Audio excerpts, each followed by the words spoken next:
বিসমিল্লাহির রহমানির রহিম। সিলেট মহানগর কওমি মাদ্রাসায় ওয়াকফ পরিষদ আয়োজিত আজকের প্রতিবাদ মিছিল পূর্ব বিক্ষোভ সমাবেশের সম্মানিত সভাপতি, পরিষদের উপদেষ্টা, বিশিষ্ট আলেমে দ্বীন হযরত মাওলানা মুশতাক আহমদ খান, আমার সামনে মঞ্চে দাঁড়িয়ে আছেন বিভিন্ন কওমি মাদ্রাসার মাহতামিমবৃন্দ, পরিষদের সমন্বয়কবৃন্দ, আগামী দিনের জাতির কন্যাদার সুপ্রিয় ছাত্র বন্ধুরা, আজ আমরা খুব দুঃখ প্রাক্ষান্ত হৃদয়ে দাঁড়িয়ে আছি। কেননা মুসলমান তার জীবনের চেয়ে বেশি ভালোবাসে রাসূলুল্লাহ সাল্লাল্লাহু আলাইহি সাল্লামকে। আমার রসুলকে কিছুদিন পূর্বে ভারতের এক হিন্দু পরিচিত কটাক্ষ করেছে। আমরা মনে করি আমার রসুলকে কটাক্ষ করা হয় নাই, বিশ্ব মুসলিমের কলিজায় আগুন দেওয়া হয়েছে। সুপ্রিয় উপস্থিতি, রসুল কটাক্ষকারী, রসুল বিদ্বেষীদের উদ্দেশ্যে আমাদের একটি পয়গাম। এ বিশ্বে একটি কুকুর বেঁচে থাকার অধিকার রাখে, একটি বিড়াল বেঁচে থাকার অধিকার রাখে, কিন্তু রসুলকে গালি দেওয়া বেঁচে থাকার অধিকার রাখে না।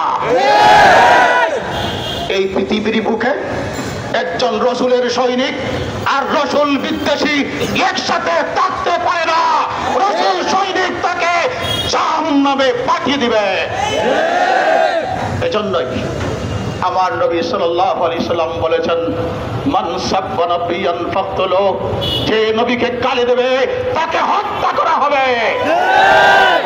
আবেগের বর্ষবর্তী হয়ে নয়, আমি আমার অন্তর থেকে বলছি, হে দুনিয়ার মানুষ, তোমরা আমাকে গালি দাও, আমি কিছু বলবো না। আমার পিতামাতাকে গালি দাও, আমি কিছু বলবো না। আমার প্রতিষ্ঠানকে গালি দাও, আমি কিছু বলবো না। আমার বংশকে গালি দাও, আমি কিছু বলবো না। কিন্তু আমার নবীকে গালি দেওয়া হলে তোর জিহ্বা টেনে দিব। যে হাত আমার নবীকে কটাক্ষ করে লাগবে, সেই কালো হাত ভেঙে দিব। আর যে সন্তান নবীর বিরুদ্ধে কথা বলবে, তাকে আমি জাহান্নামে পাঠিয়ে দেব। আজকের সমাবেশ থেকে সারা মুসলিম উম্মাহ নয়, সমস্ত দুনিয়ার মানবতাকে জানিয়ে দিতে চাই, রাসূল বিদ্বেষীদের স্থান এই পৃথিবীর বুকে নেই। সাথে সাথে এই কথাই বলবো, আজ থেকে 100 বৎসর পূর্বে আমার নবীকে গালি দিয়েছিল রাজপাল, আলিমউদ্দিন তাকে জাহান্নামে পাঠিয়েছিল। আজও লক্ষ লক্ষ আলিমউদ্দিন আমরা আছে।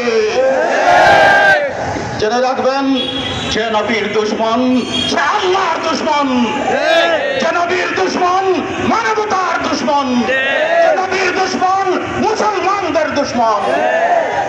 আমি বাংলার তামাল সৈনিকদের বলবো, আমরা দীর্ঘ 70 বৎসর যাবৎ ভারতের পাঁচাটা গোলাম, হাসিনার গোলাম ছিলাম। আল্লাহ স্বাধীনতা দিয়েছেন, জেনে রাখবা, আমরা বুকের তাজা রক্ত দিয়ে স্বাধীনতা অর্জন করেছি। আমরা জানিয়ে দিতে চাই, রাসূলের জন্য এক সাগর রক্ত দিতে আমরা রাজি আছি। আমাদের স্লোগান একটাই, বিশ্ব নবীর অপমান সইবে না রে মুসলমান, সইবে না রে মুসলমান। বিশ্ব নবীর অপমান, বিশ্ব নবীর অপমান সইবে না রে মুসলমান।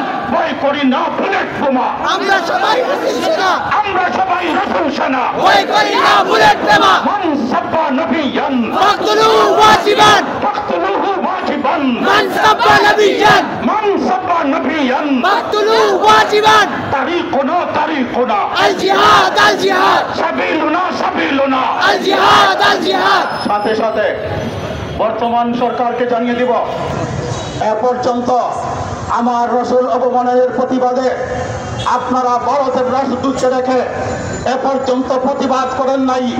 আমরা দেখেছি ইন্ডিয়াতে ইলিশ পাঠিয়েছেন। আমরা তা কখনো মেনে নিব না। আমাদের পক্ষ হতে জোরদার প্রতিবাদ জানাতে হবে। সাথে সাথেই একটি দুঃখের সংবাদ আপনাদের জানিয়ে দিতে চাই। 2013 সাল আমরা শাপলা চত্বরে রাসূল সাল্লাল্লাহু আলাইহি সাল্লামের ইজ্জত রক্ষার জন্য আমরা জীবন দিয়েছি, প্রাণ দিয়েছি। আর তখনকার এক প্রকার রাজীব যে আমার নবীকে গালি দিয়েছিল, তাকে কিছু সংখ্যক মুসলমান ভাইরা জাহান্নামে পাঠিয়েছেন, বলুন আলহামদুলিল্লাহ। সেই মামলায় আমাদের কিছু ভাইদেরকে আজও কারাগারে রাখা হয়েছে, ফাঁসি দেওয়া হয়েছে।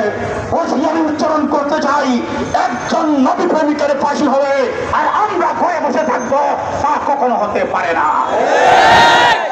আজকের সমাবেশ থেকে আরেকটি ঘোষণা দিতে চাই, বাংলাদেশের এক কুলাঙ্গার, নাম তার আবু সাইদ, যে বিশাল বড় এক বই লিখেছে, হাদিস অস্বীকার করেছে, বলেছে আমার নবীকে সর্বশ্রেষ্ঠ নবী বলা সবচেয়ে বড় মিথ্যা কথা, বলুন নাউজুবিল্লাহ। যে শয়তান বলেছে এই পৃথিবীর বুকে সবচেয়ে মিথ্যা কল্পকাহিনী হচ্ছে বুখারী এবং মুসলিম শরীফ।